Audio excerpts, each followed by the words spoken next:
Hi folks, today we're going to talk about how to identify arrhythmias on an EKG. And to remind you, we are talking about the PQRS-T wave here that we find on an EKG. The P being related to the activation of the atria. We know that after the P, that little roll spot right there is where the atria actually contract. The QRS complex is where the activation of the ventricles occurs, and the ventricles will actually contract right there. And this T wave is going to be a recovery wave so that the heart can go back to normal for the next cycle to occur. Now, this is what a normal sinus rhythm looks like. And there are a couple things that we can identify right away. We can see the P, the QRS complex, and the T waves there, as well as we notice this grid pattern in the background here.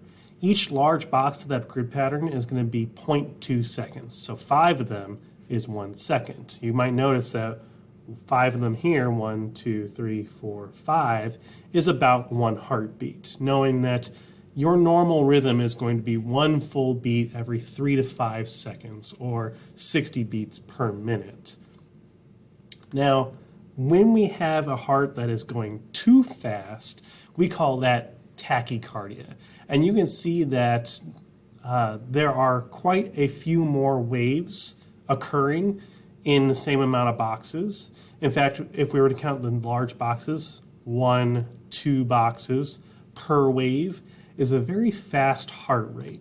Now, this could be normal if we were exercising and our heart rate was very increased, but some abnormal causes of tachycardia could include high blood pressure, heart disease, lung disease, an electrolyte imbalance or dehydration. The person might be going through withdrawal from substance abuse, or we might be seeing signs of a heart failure if an individual was under stress.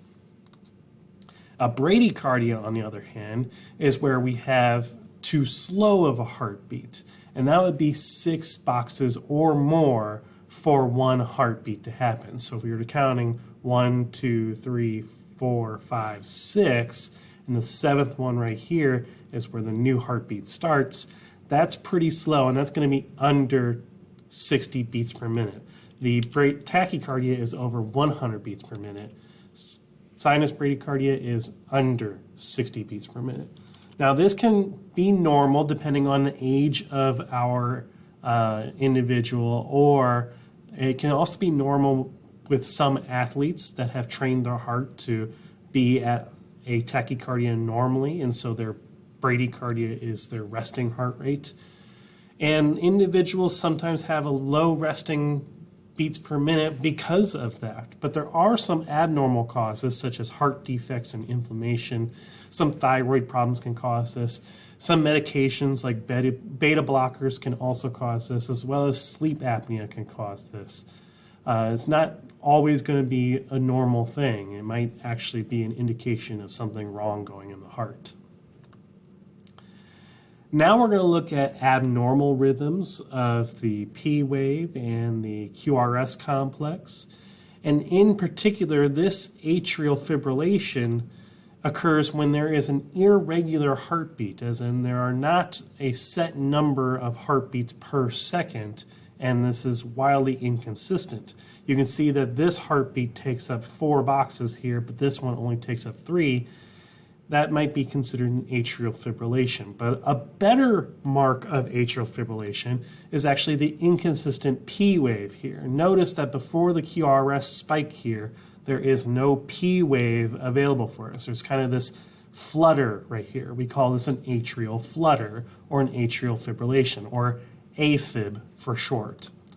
Now, this is not normal, but it's not always necessarily serious. Some people live with an atrial fibrillation all the time, and they might have a number of causes for this, from congenital heart defects to heart valve disease and heart failure.